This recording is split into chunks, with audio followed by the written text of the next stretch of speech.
Assalamualaikum warahmatullahi wabarakatuh. Hari ini 11 September ya, hari Rabu tentunya. Kita bahasin dulu penerusan daripada video yang kemarin untuk hari ini sampai dengan besok. Tetapi kita lihatin dulu dari fundamental yang barusan rilis ya, dari Amerika ada CPI. Untuk data CPI-nya itu, core CPI-nya kan data yang sebelumnya kan 0,2%. Kemudian ada sedikit peningkatan menjadi 0,3%. Tentunya ini ngedorong untuk indeks dolar menguat, tapi konteksnya hanya jangka pendek ya. Kemudian dari monthly-nya itu tetap tidak ada perubahan, dari 0,2% itu tetap menjadi 0,2%. Kemudian dari year on year-nya itu ada penurunan dari 2,9% menjadi 2,5%. Jadi kesimpulannya dari segi fundamental CPI yang barusan rilis ini tadi positif untuk indeks dolar, kemungkinan akan menguat kembali, tetapi konteksnya hanya jangka pendek ya. Dari segi teknikalnya, time frame H1 indeks dolar ini kita lihatin dulu, pergerakan ini mampu bergerak ya, atau kereject di zona tengah atau sebagai pivotnya. Untuk saat ini harga itu bergerak di level area resisten pertama weekly 101,69 ya. Kalau misalkan ini nanti kuat kedorong ke atas, kemungkinan masih belum jauh-jauh di antara 101.900 sampai dengan 102.00 sebagai physical price levelnya ini untuk indeks dolar. Tapi kalau misalkan masih ada correction kembali, kuncinya yang bawah masih tetap zona pantau adalah di 101.41 sampai dengan 101.25. Kesimpulannya untuk indeks dolar ada kecenderungan menguat dari segi jangka pendek ya, belum jangka panjang. Zona pantau atas hari ini sampai dengan besok, sementara bagian atas adalah 102.00. Tetapi kalau misalkan kedorong ke bawah kembali, selama zona tengah atau sebagai pivot masih belum dijebol, masih belum ada pelemahan untuk indeks dolar ya. Tetapi nanti kita akan lihatin progresnya untuk besok. Kemudian untuk gold, pergerakan untuk gold statusnya saat ini kita lihatin dari segi time frame H1. Planning kemarin adalah sell, zona pantaunya ya, batas atas itu kan ada level area SRP daily di antara 2525 sampai dengan 2530 sebagai resisten 3 dan 4 atau sebagai batasan overnya. Harga itu ketika menyentuh level area tersebut atau di SRP-nya daily antara resisten 3 dan 4 itu mampu menahan pergerakan dan kedorong kembali ke bawah. Untuk pergerakan saat ini harga itu masih retest di level area zona tengah atau sebagai pivot weekly-nya yang berada di level area 2500. Jadi kuncinya untuk malam ini, selama level area pivot weekly 2500 dengan batas konfirmasi bawah berada di 2493 tidak mampu dijebol atau daily close-nya masih belum mampu tutup di bawah level area tersebut, hati-hati, yang saya khawatirkan ini nanti akan ketarik ke atas kembali. Tetapi kalau misalkan 2493 ini mampu dijebol,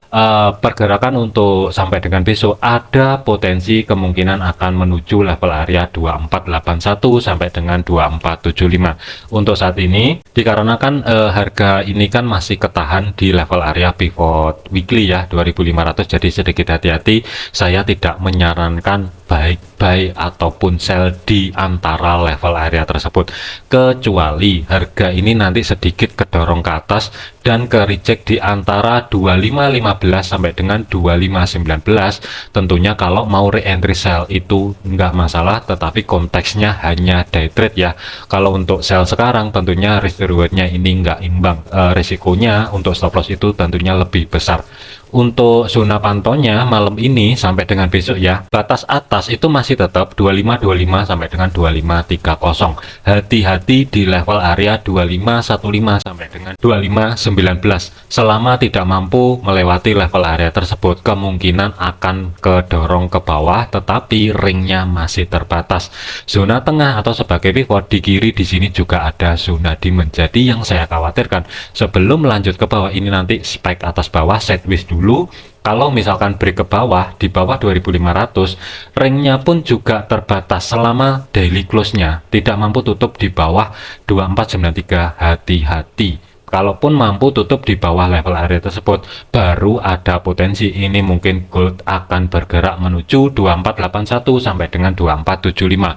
Kalau menurut saya dengan skenario yang seperti ini, day trade-nya ya, kemungkinan kalau misalkan ada kesempatan harga kedorong sekali lagi ke atas, selama tidak mampu bergerak di atas 25.19, tentunya saya lebih ideal kalau misalkan cari ancang-ancang setup sell dengan resiko stop loss itu berada di atas 2532, ruang gerak sekitar 130 pip. Tetapi dari segi targetnya, TP1 itu 2493, ruang gerak sekitar 250 pip, TP maksimal itu ruang gerak sekitar 380 pip di antara 2481 sampai dengan 2475. Tetapi kalau misalkan harga masih belum mau sedikit kedorong ke atas, hati-hati, jangan dikejar terlebih dahulu. Yang saya khawatirkan ini nanti dampak daripada fundamentalnya selesai, dia ketarik sedikit ke atas baru melanjutkan perjalanan ke bawah sebelum up lebih tinggi ya. Jadi hati-hati untuk gold hari ini sampai dengan besok. GBP USD, pergerakan untuk GBP USD sudah mencapai level area TP pertama ya, atau sebagai history low-nya kemarin, tetapi untuk TP kedua ini masih belum tercapai. Untuk entry lanjutan masih belum ada. Jadi untuk TP2 nya kalau misalkan mau di adjust ke bawah ya, kalau nggak salah kemarin TP pertama itu di sini 1.3037 ya. Kalau misalkan ada kesempatan kedorong ke bawah, saran saya adalah pikirin kalau misalkan GBP USD mau bergerak ke bawah menuju physical price levelnya yang berada di 1.3000 ya. Untuk stop lossnya sudah bisa dimajukan di bawah break even, keluar sebagian posisi tentunya sih lebih ideal. Tetapi kalau misalkan malam ini sedikit mau kedorong ke atas, kuncinya adalah masih tetap 1.3112 ini sebagai kuncinya. Selama tidak mampu melewati level area tersebut, planning masih tetap cari ancang-ancang setup sell. Euro USD, pergerakan untuk Euro USD statusnya juga sama, TP1 kalau nggak salah kemarin 30-an pip dan ini sudah tercapai, tetapi TP2 nya masih belum tercapai ya. Cuman untuk rekan-rekan day trade-nya kemarin kalau nggak salah cuman ada satu aja, TP pertama aja, TP kedua itu nggak ada. Tetapi untuk rekan-rekan yang masih ada hold posisi atau menahan posisi sellnya, saran saya adalah majukan stop lossnya di bawah break even, keluar sebagian posisi. Cuman kalau mau di adjust batas maksimal, kalau menurut saya adalah di support kedua weekly 1.0983 ini sebagai target maksimalnya ya. Hati-hati karena di zona tersebut masih fresh. Yang saya khawatirkan kalau misalkan ini nanti kena koreksi ke atas baru lanjut ke bawah, ini yang saya khawatirkan untuk Euro USD. Jadi arahnya masih ke bawah, hati-hati. Saya tidak menyarankan untuk saat ini cari ancang-ancang setup sell ya, sedikit telat, kecuali ada kesempatan kedorong ke atas sedikit baru nggak masalah kalau mau re-entry sell. AUD USD, untuk pergerakan AUD USD statusnya ini masih on track ya, TP1 ataupun TP2 ini juga belum kena, tetapi harga kan ini masih sideways. Kalau menurut saya untuk TP maksimal hati-hati di level area 0.6647 14 ya, ruang gerak sekitar 48 pip. Jadi ini masih aman, on track. Untuk stop loss masih belum bisa di adjust.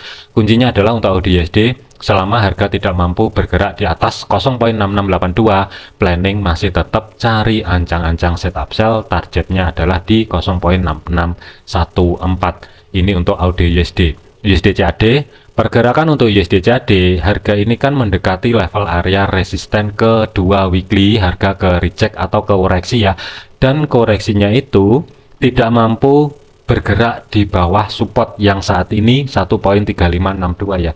Ini kuncinya masih tetap statusnya juga sama ya. Kalau misalkan mau entry posisi buy, tentunya nanti lihatin dulu progresnya, dia mampu kedorong lagi ke bawah masuk ke zona yang saya blok hijau di sini atau tidak. Kalau misalkan sekali lagi mau kedorong ke bawah, tentunya lebih ideal untuk nekan stop loss ya, dengan risiko stop lossnya di antara 30-an pip lah kurang lebih. Tetapi dari segi targetnya, TP1 itu berada di resisten kedua weekly 40-an pip, TP2 itu berada di resisten ketiga weekly, ruang gerak sekitar 100 pip ya. Jadi hati-hati untuk USD CAD, masih ada kecenderungan ini mungkin sedikit kedorong ke bawah sebelum harga ini lanjut ke atas. USD Swiss, pergerakan untuk USD Swiss ini kuat ke atas tentunya ya. Planning kemarin itu adalah sell tentunya selama harga bergerak balik di atas zona tengah atau sebagai pivotnya ya. Untuk stop loss kemarin kalau nggak salah di bawah level area 0.8434 atau 35, ruang gerak sekitar 45 pip kurang lebih di sini ya untuk stop lossnya. Status saat ini sudah on track, TP1 sudah kena yang berada di 0.85100 ya kurang lebih di sini. sesuai dengan skenario atau plan ya. Kalau misalkan TP1 sudah kena, majukan stop loss, keluar sebagian posisi. Kalau mau di adjust untuk targetnya menuju resisten 3 weekly, tentunya nggak masalah, masih ada ruang sekitar 135 pip. Untuk entry posisinya, re-entry maksudnya adalah ini masih belum ada ya, dikarenakan saat ini masih retest di level area resisten pertama weekly. Jadi hati-hati untuk USD Swiss. TP1 sudah kena, sarannya adalah majukan stop loss, keluar sebagian posisi. USD Yen, pergerakan untuk USD Yen planning kemarin adalah sell, dan ini sudah kena TP ya untuk sellnya. Kemudian untuk saat ini saya masih belum ada planning lanjutan lagi baik buy ataupun sell. Untuk zona pantaunya sampai dengan besok, perhatikan aja 142.67 ya. Nanti daily close-nya mampu tutup di atas level area tersebut atau tidak. Kalau misalkan mampu tutup di atas level area tersebut, ada potensi USD JPY sebelum kedorong lebih dalam ke bawah, yang saya khawatirkan dia retest di zona tengah sebagai pivotnya di antara 144.48 sampai dengan 143.800 sebelum lanjut ke bawah. Jadi hati-hati untuk USD Yen. Kuncinya adalah liatin dulu daily close-nya mampu atau tidak tutup di atas level area 142.67 ya. Untuk planning sell-nya kemungkinan akan ada lagi kalau misalkan ini sudah ketarik ke atas dan ke reject di zona tengah atau sebagai pivot. Oke, jadikan video ini sebagai referensi, jangan dijadikan sebagai patokan. Ada beberapa posisi yang sudah TP ya, saran saya adalah jangan overload, jangan overtrade, tetap disiplin, sesuaikan dengan planning dan analisa masing-masing. Jadikan video ini hanya sebatas sebagai referensi saja, sesuaikan dengan planning dan analisa masing-masing ya. Sekian, terima kasih, sampai jumpa di video yang selanjutnya.